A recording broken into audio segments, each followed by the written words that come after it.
the lockdown. Now, few people are aware of the extent of undernutrition in India, which actually is 25% of the world's hungry people in 2017 lived in India. So we are the one country with the single largest number of hungry people, and this was before the lockdown. Now, moving from this situation, during the Global Hunger Index is an annual index. And in 2018, we were ranked 102 out of 110 countries.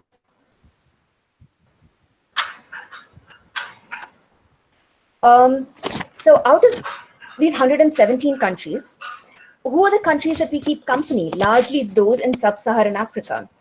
So we have Sierra Leone, Uganda, Sudan, Liberia, Chad, and these are the countries that we need to be comparing with even during such a lockdown emergency, rather than those in the West or those in the East and the strategies that they choose. Now, any government also looked at the historical background of India.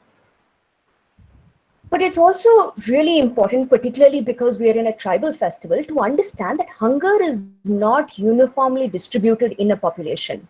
There is acute levels of marginalization of hunger. So we find, and I've been tracking this for the last 20 years, that scheduled tribe families and scheduled caste families have higher levels of hunger than those who belong to the upper caste. And this is an important point to recognize, not only in terms of children who are underweight, but it also in terms of all the other levels of marginalization that exist within our society. So Adivasi and Dalit families are facing a far greater level of vulnerability to this crisis than those who are in cities and in a relatively better off position. Now, in such a situation, we've had not only a lockdown imposed on the 24th of March, but one of the severest lockdowns compared to any other region in the world. So Oxford University, from the Blathwaite School of Government, has created this unique severity or stringency index in terms of lockdown responses. India is amongst those countries which has had an extremely severe lockdown compared to Australia, compared to the United States of America, where you have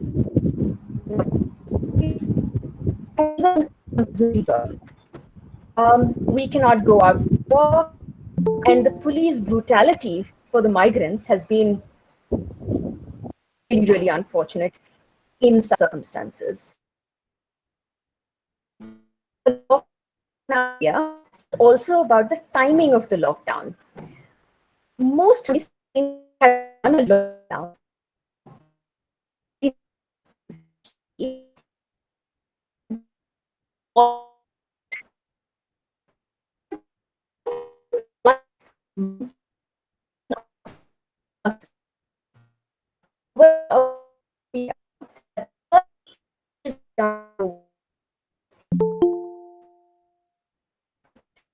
The law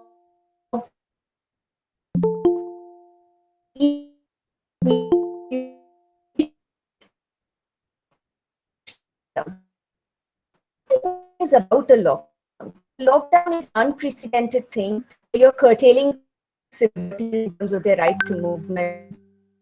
It also impinges on other articles of the Constitution in terms of the right to equality, the right to life and liberty. And in particular, a very archaic Epidemics Act has been used in order to impose this lockdown. Nobody's saying we don't need a lockdown, but we need to be aware of its impact. Sometimes it's impacts. So Gautam Bhatia very eloquently speaks about three aspects that we need to look at. First, disproportionate impact of the lockdown on some sections of the population.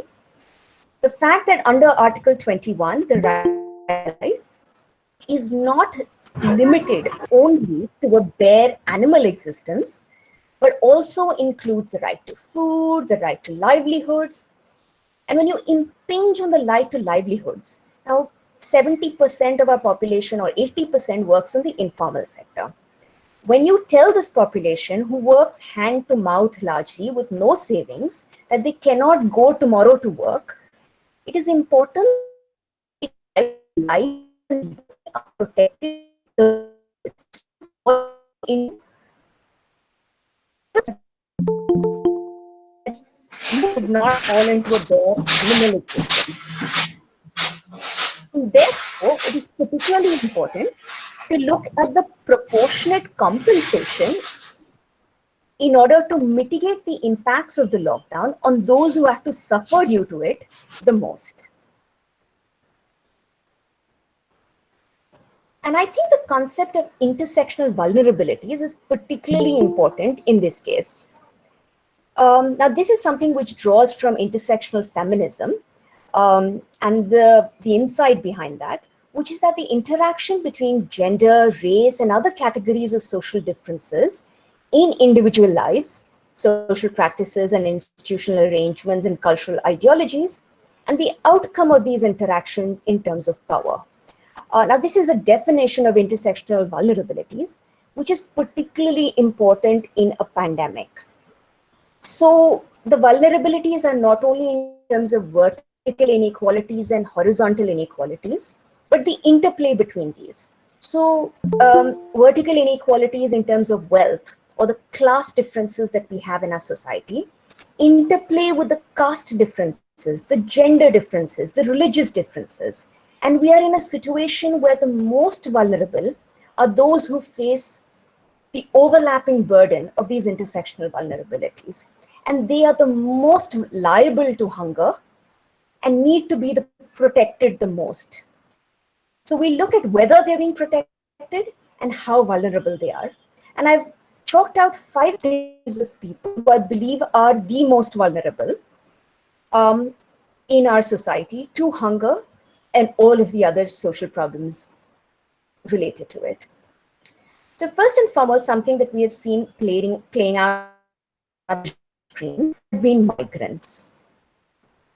This has been the largest reverse migration in India's independent history.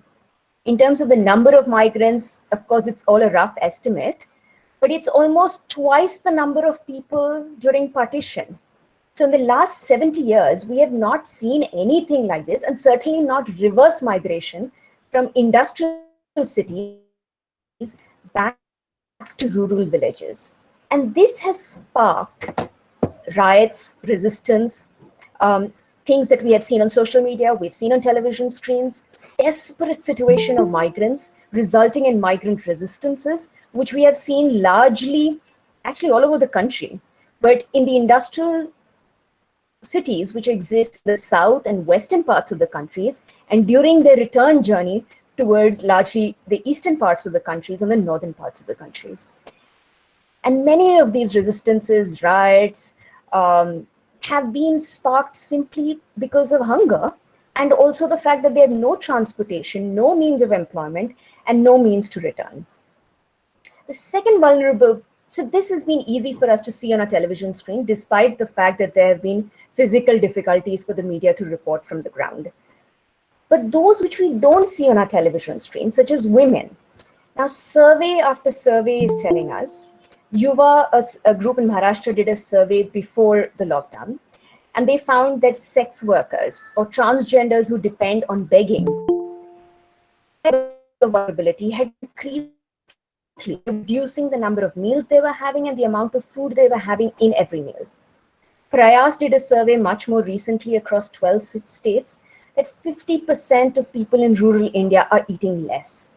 Seva did a survey largely in Gujarat of women workers, realizing that 70% of them have now taken loans just so that their families have enough food to eat.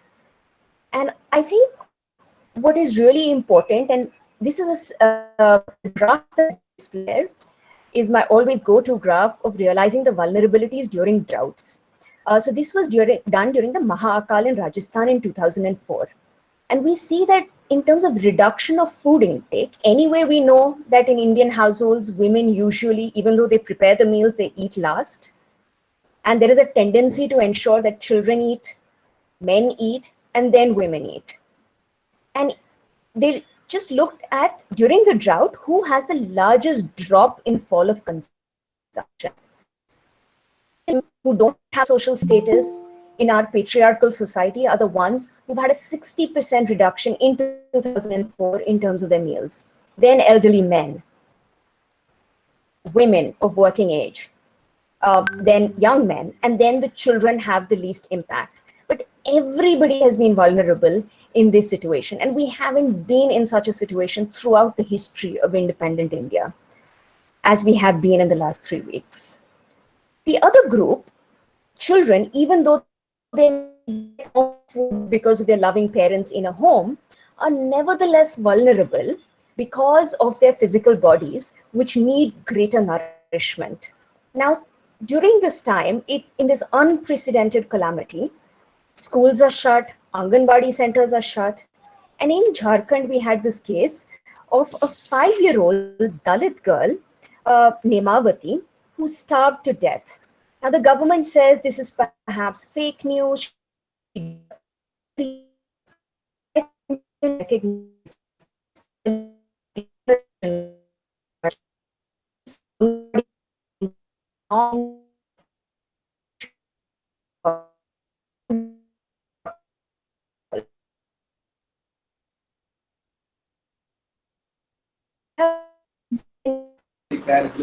Ma'am, you are not audible. Hello.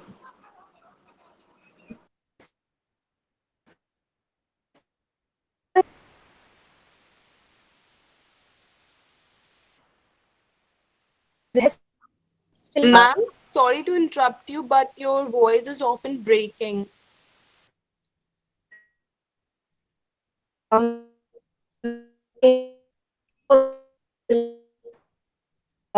You're still not audible, ma'am.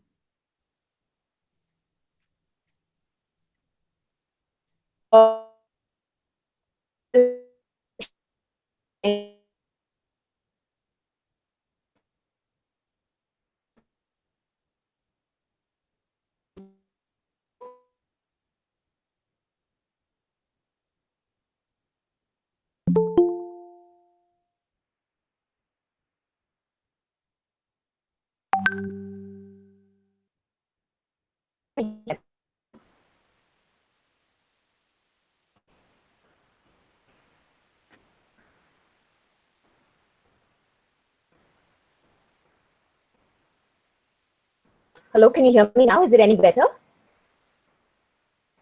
Yes, yes, me. Yes, me. Yes, Much ma'am. better? Excellent. So let's Yes, ma'am. continue that. Okay. So I'll just continue this point again about children. Did you all hear the previous point on women? You were explaining death of a child in Jharkhand, whether it was fake or Yes.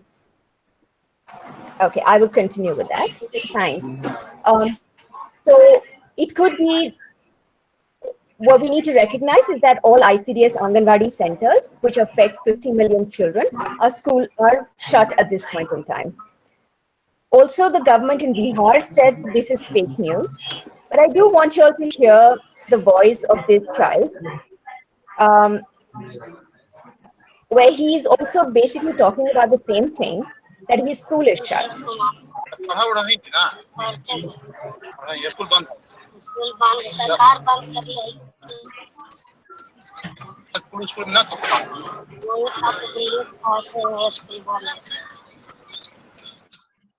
So this child was telling us that his school was shut and therefore they were eating frogs.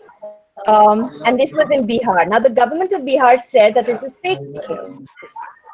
Even if it were fake news, I think what we would like to see is children either getting cash or dry rations in lieu of midday meals. And there are 100 million children who are in a situation like this. I hope you're able to hear me now.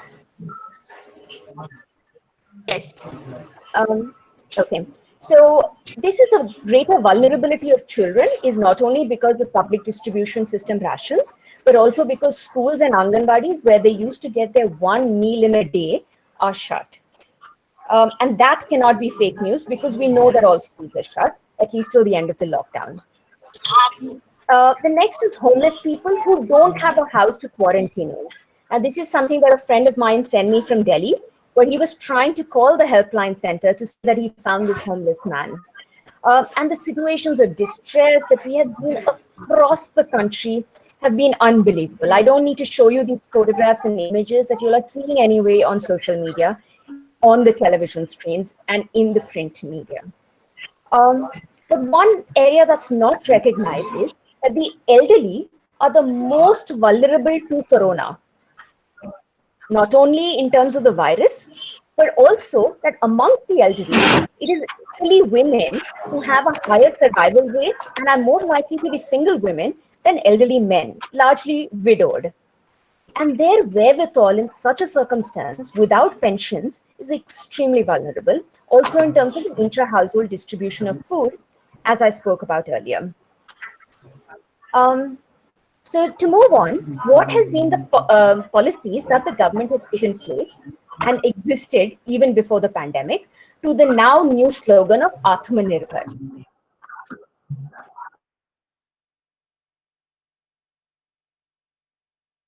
The National Food Security Act and the right to work under the National Rural Employment Guarantee Act. And this created a spread with entitlements.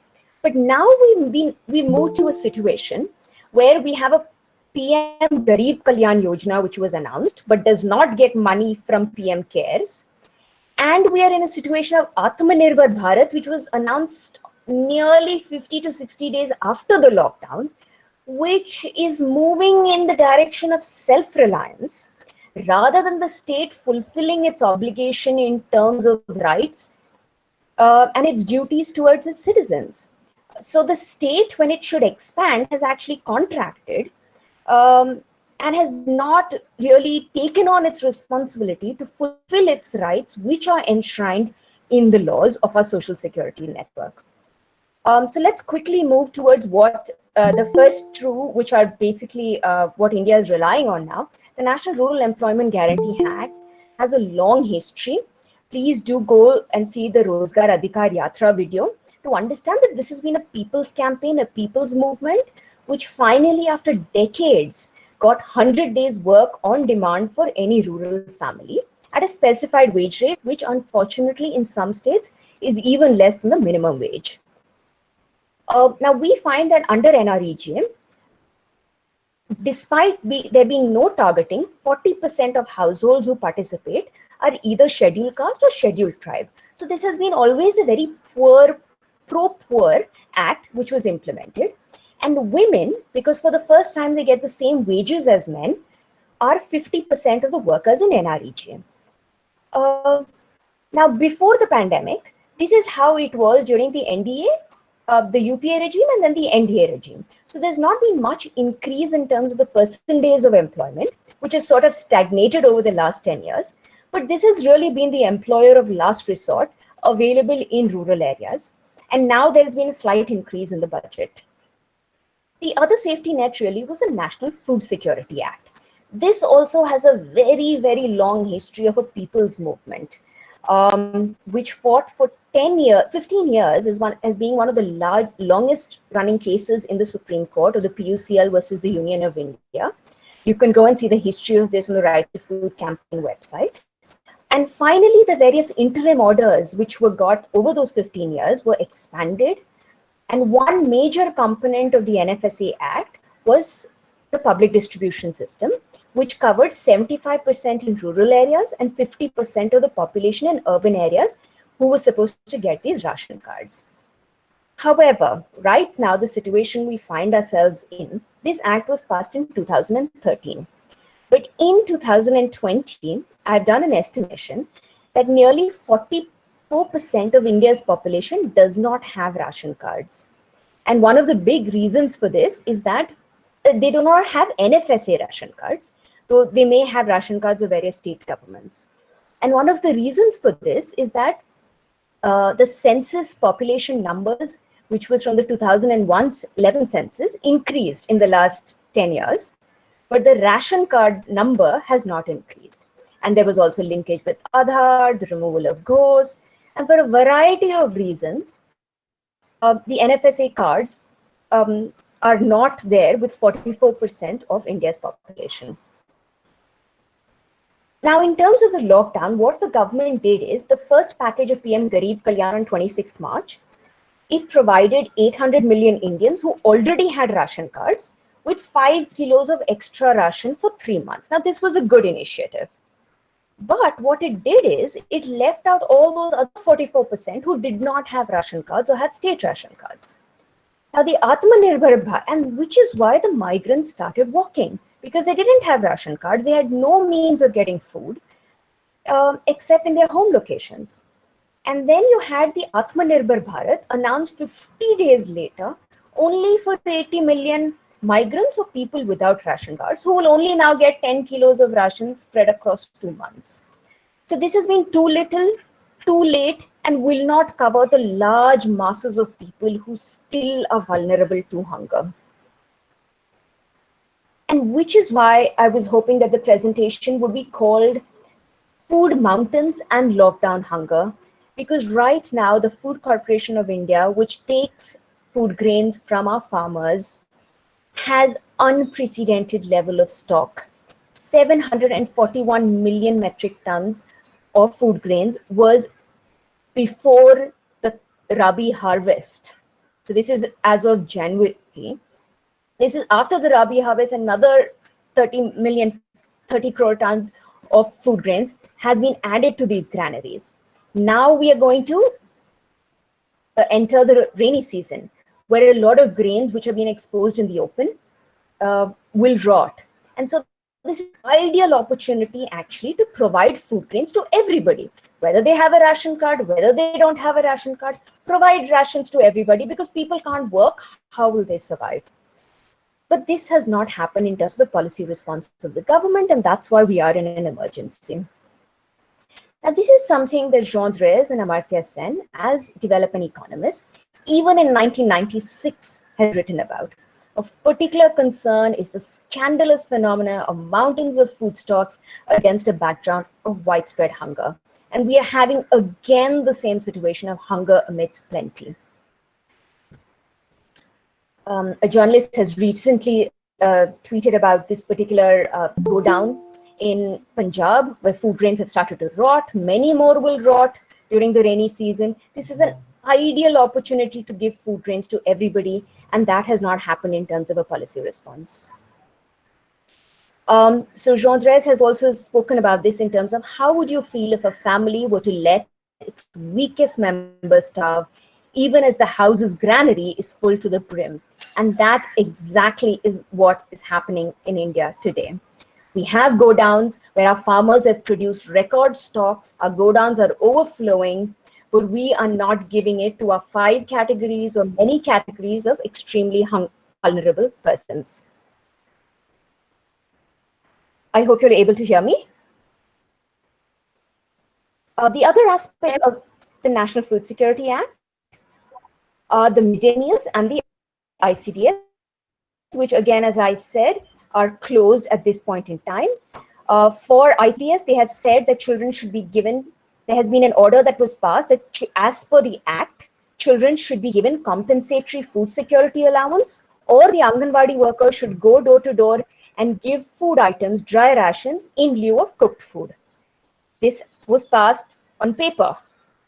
We know that in Bihar, in Jharkhand, in many areas, this has not happened. And that's exactly why children are so vulnerable to hunger at this juncture. For midday,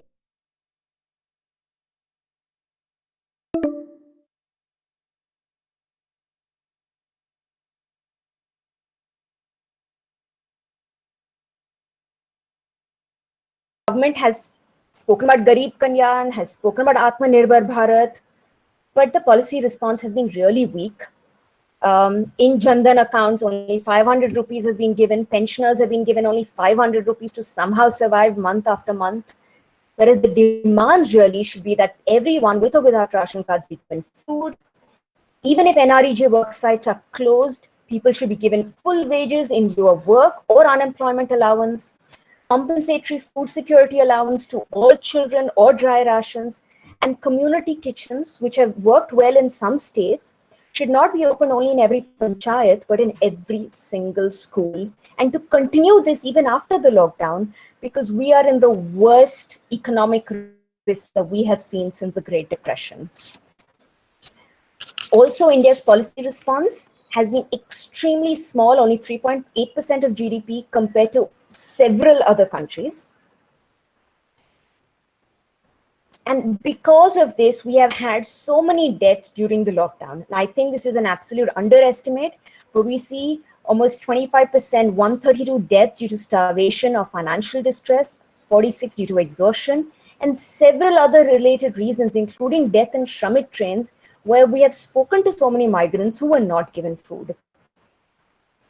Now, this is a database that has been produced by Kanika Sharma and several others, and I think we really need to ensure that these deaths not only are highlighted, but also the mitigation strategy for those people who are the most vulnerable on the margins and on the sidelines. Now, Baba Saheb Ambedkar had predicted all of this even in 1957 as the architect of our constitution. In his book, The Buddha and his Dhamma, he speaks about, in the struggle for existence, if inequality is recognized as the rule of the game, the weakest will always go to the wall.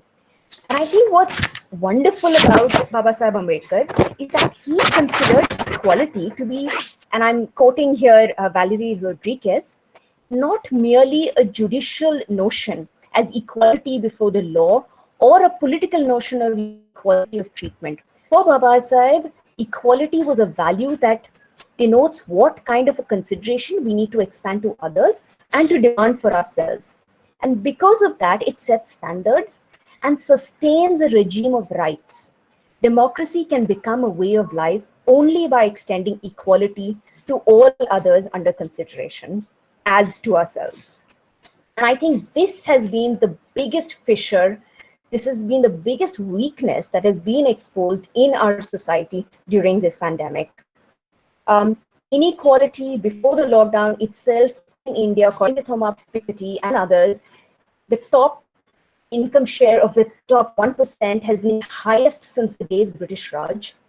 And now we are second only to Russia in terms of the growth of our inequality. The top 1%, all the celebrities who are sharing all their recipes on social media are living in a completely different bubble compared to 80% of our population, which is struggling for 2 meals today. Also, because many of you are law students, I'll quickly go through what has been the role of the Supreme Court, but this is not comprehensive. So the Supreme Court did speak decongestion of jails in March, and a high-level committee was formed. But by 30th of March, the Supreme Court has been agreeing to all of the government's contentions, including bizarre ones like the migrants are traveling because of fake news. Or on 4th of April, when the government said that no migrant was on the street, when we could see them outside our homes, we could see them on national highways, and we could see them on social media and on television. On 8th April, the Chief Justice even asked if they're being provided meals and why do they need money. But money is important for so many other reasons, apart from just meals. For healthcare, for just for basic to ensure non-animal existence. On 13th of April, they dismissed, and there has been a slew of petitions, even in the virtual courts. They dismissed Mahua Moitra's petition. In May, they dismissed several other migrant petitions, including by Harshmander and Anjali Bharadwaj.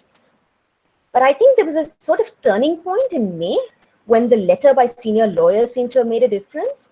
And when the Supreme Court has now seemed to have changed its stance, if not of all the other vulnerable communities, at least on migrants, to take suo motu notice, and those hearings still continue.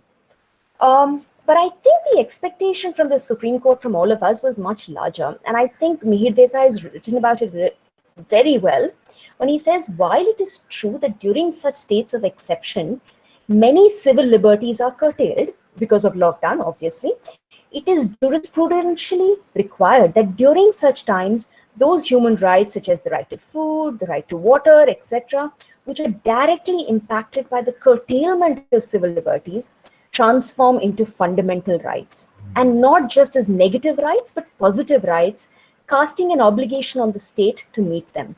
Failure to do so would amount to a total negation of the Constitution, which no judicial system can accept. And I think it's like justice delayed is justice denied. Now the Supreme Court sort of is doing a post-mortem on the migrant situation, which it wants to be fully resolved within the next 15 days in terms of migrants going home. And in that time, we have seen scenes that we wish we would not have seen. Whether migrants die of hunger, whether they die of illness, the point is they are dying on the roads and they should not have been in this situation. So now we move to a situation where I will quickly speak about how this is a golden opportunity to move towards a welfare state which provides universal food, work, pension, and healthcare. I hope you are able to see my full screen, which is what I'm anyway projecting. And I'll quickly just do that in a couple of slides, which is that we've already seen the population without ration cards is about 44%. We need to expand that so that everybody within a welfare state with employment guarantee in all urban and rural areas, ensure regular wage payment, food and ration for all, free and safe transport for migrants, free healthcare services for all, ensure women's and children's rights. In the 1930s, when we had the Great Depression and after the World Wars, that's when the Keynesian welfare state was started in the United States and the United Kingdom. We are now in an unprecedented pandemic. This is the time to build our welfare infrastructure to ensure that nobody ever has to die on a railway track, that we never are reduced to a bare animal existence. And every pillar of our democracy can support in order to build this new India and new world, actually. Now, in the 1st century AD itself, the Greek philosopher said the biggest imbalance that we could ever have is between the rich and the poor, and it's the most fatal and the oldest of all ailments of all republics. This, I think, more than the coronavirus, is what ails us in India today. The biggest virus is the imbalance between the rich and the poor, and that is the fatal ailment. The corona will not kill as many people unless we build a better society for tomorrow. We may be faced with such situations again. So this insight, which we had in the 1st century, I think is what we need to use in the 21st century for India to move forward and build a new society and a new social contract. Thank you. Thank you so much, Swati. Now I would like to ask participants whether they have any queries regarding the session or they want to ask something from our speaker.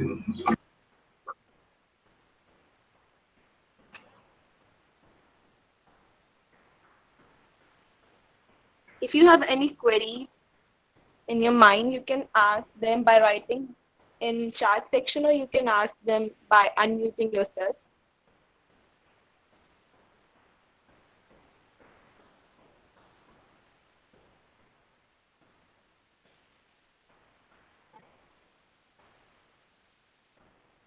Ma'am, when we clearly, hello ma'am. Yes.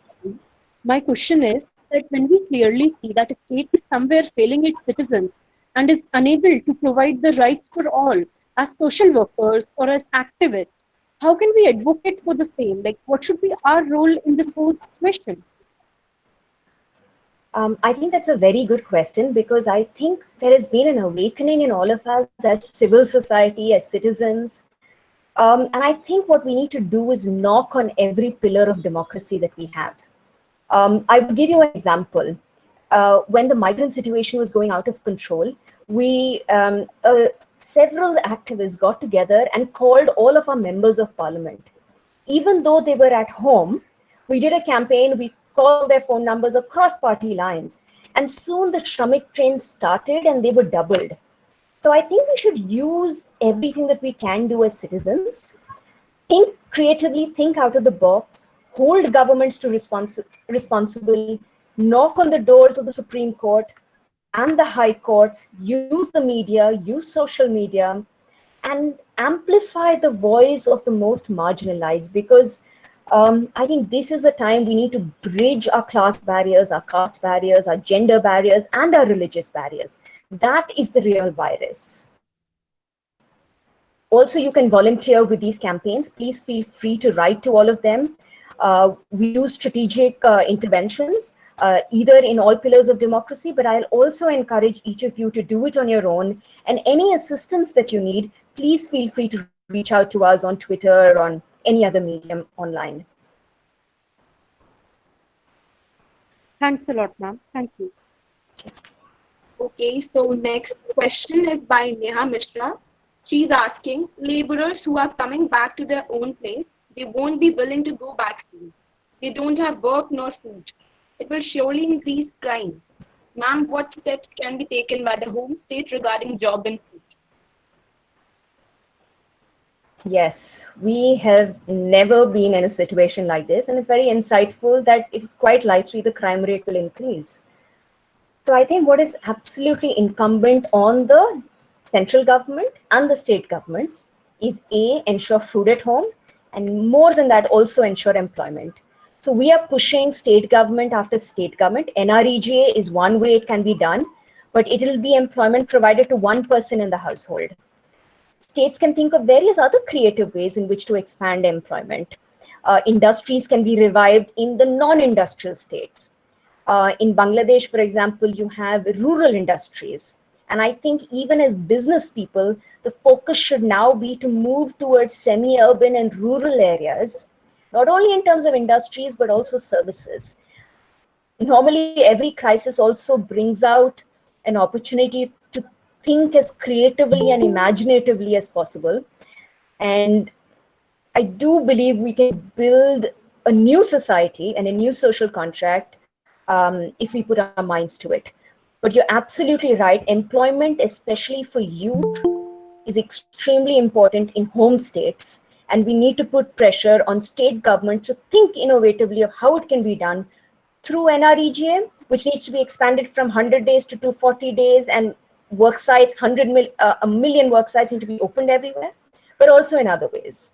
Industrialists need to do it, manufacturers need to do it, service industries need to do it, and agriculture needs to be supported in a very important way. Okay, I think you have got your answer, Neha. Next question is by Pallavi Paul. She's asking, ma'am, what is your point of view regarding the steps which is crucial in mitigating the hunger crisis during the pandemic? So in terms of the steps, I've really charted out in terms of, I think the state responsibility in terms of rights, duties of the states and obligations is what needs to be respected. Now, in the Indian context, we have these two laws, the right to food, the right to work. There are several segments of the right to food, including for children, including for those who have ration cards, etc. These need to be, the state needs to fulfill its obligations for that. So that's the first step to reduce hunger. Ensure there's food. I mean, it's a very simple equation. How do you ensure somebody doesn't go hungry, that they have food? For that, you need to deliver food in their homes rather than keep it in go-downs. If people don't have ration cards, think of other ways that people without ration cards can be given food on demand every month. State governments need to do that. So these are the steps in terms of reducing hunger. How do people ensure that they're not hungry? By working. So give people either unemployment allowance under the NREGA or give them full wages for the 60 days of the lockdown. I think that's the way in which governments can do it, but it needs to be financed.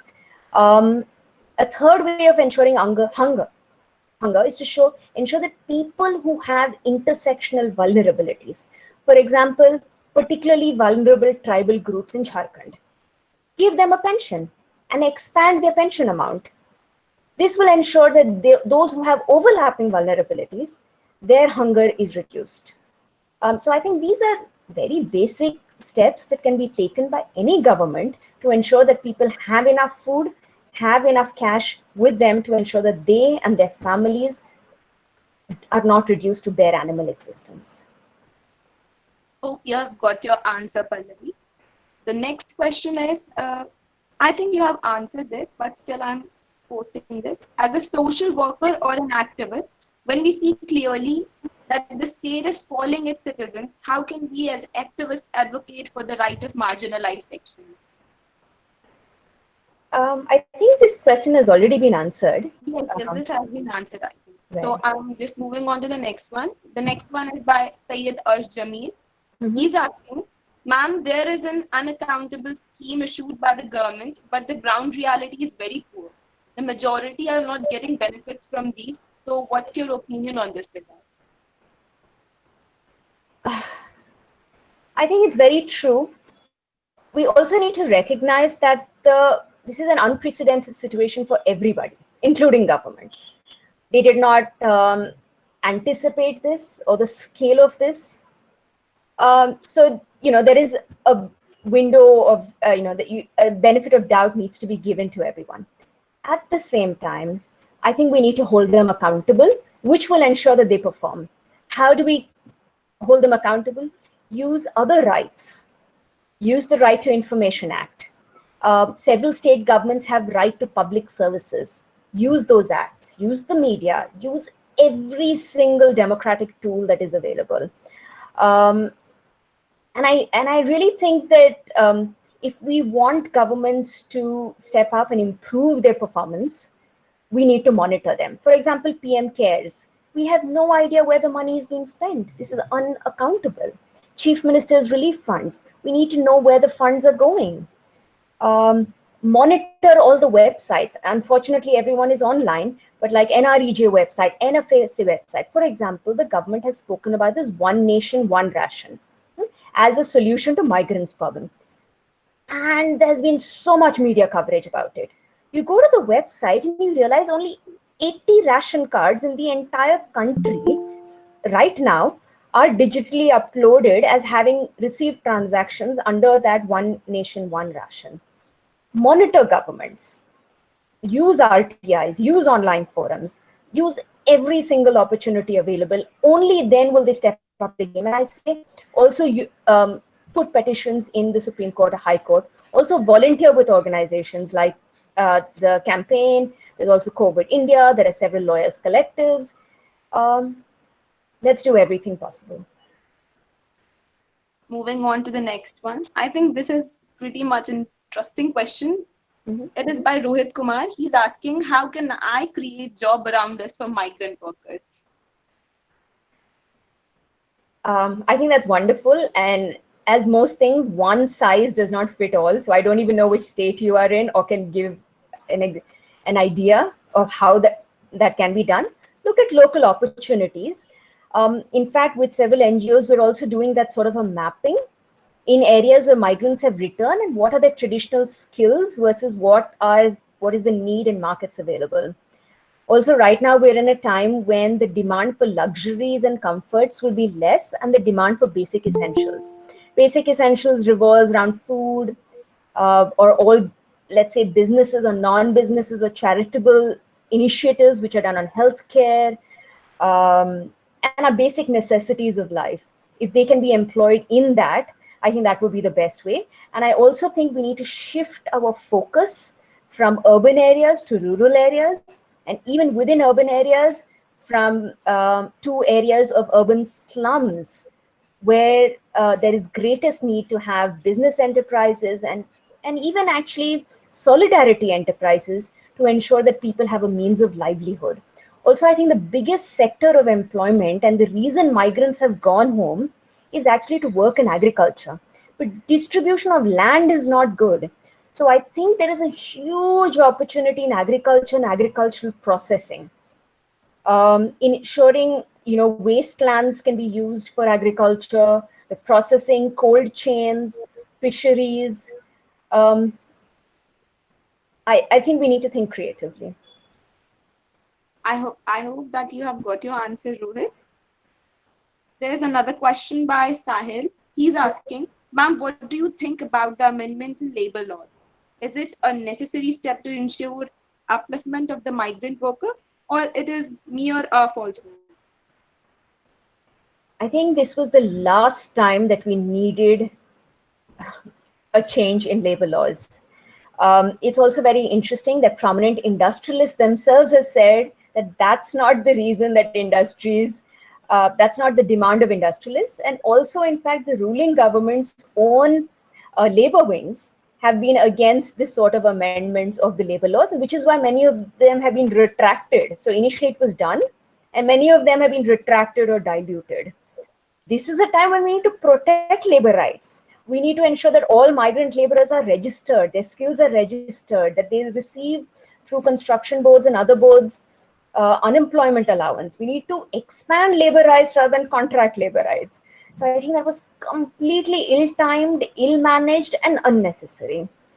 We need to strengthen labor rights, strengthen union rights, and most of all, increase solidarity networks to ensure that, I mean, after all, a society and growth rates are for the people in a society. If the people are going through unprecedented hardship, we need to protect the people, and that's our social contract with the government. A government is for the people, by the people. Yes. And of the people. Next question is by Arun. He's asking why we have not provided food and services to migrants where they were settled for their earning. Sorry, was it food services? Food and services to migrants where they were settled. I don't have an answer to that, and that is what was shocking, that our pillars of democracy, the executive and the judiciary, at a time when we are knocking on the doors for 60 days of the lockdown, were sleeping about the migrant crisis. But I have to say that civil society then rose up to the crisis in order to buffer, and that is why there was been so many amazing civil society initiatives for migrants. Why did they not see the crisis, especially when it was playing out on our television screens? I have no idea. This is the backbone of our economy and our society. And in fact, I mean, you could say that in rural areas, women are not visible, or the elderly are not visible, or children are not visible. So, you know, you could say that could be the reason that there was not extra initiative for them. But migrants were in industrial urban areas. We were able to see them. Governments were able to see them. And if you would ask me in terms of my presentation, that's what I was trying to allude to. Our class divide has increased so much that the elite, the top 10%, live in a sort of bubble, whether they're on social media or whether they're looking at the media, they are looking at it only in terms of the elites. So the social contract between the elites and the rest of society has completely broken. And this is a society which has a history of caste discrimination, which has a history of gender inequalities. And in a crisis, your weakest points become your most vulnerable points. And that was exposed through both the migrant crisis and the other silent crisis, which will soon come in time, of what is happening in rural areas. Moving on to the next one. Next one is by Pavan. He's asking, ma'am, I'm from Punjab and there's a lot of agricultural land and people engaged in such work are facing a lot of labor problems due to migration. How could people be directed to that? I think we have to be aware of the reality that migrants are not going to return, at least for a couple of months. Later, they may return because there is no job even in their own villages. And, you know, they're caught between a rock and a hard place. But I know that the coming harvest and for the coming agricultural season, it's extremely important to have labor. And I don't have a solution for that. Except perhaps if the Punjab government were to do something in order, you know, like offer something to migrant laborers from other states, which is attractive enough for those who are landless in their own states to come back. So it could be anything in terms of transports, in terms of extra subsidies, higher wages. But I think it also, one reason the migrants left was food, but it was also because they were so badly treated. So now, if we ever want to have them return to the industrial hubs and the agricultural hubs, they need extra incentives to bring them back. And we need to showcase our most compassionate, our most, the best side. And I think Punjabi farmers would need to think of how they can do that to attract migrants from other states so that it's good for all. It's a win-win situation for everybody. But I think we would have to go the extra mile to compensate for the mistreatment. Hope you have got your answer, Pawan. Next question is by Bharti. She is asking why ration card is denied to some sort of people. Okay, so there are several reasons that a ration card could be denied. Every state decides an inclusion and exclusion criterion of who gets the ration cards. They also look at the central NFSA quota, and the states also have their own ration cards that they give. People are also increasingly being denied ration cards because of Aadhaar, because there's a focus on linking every single ration card to Aadhaar. Some people either don't have Aadhaar, or their biometrics don't match, or their spelling mistakes.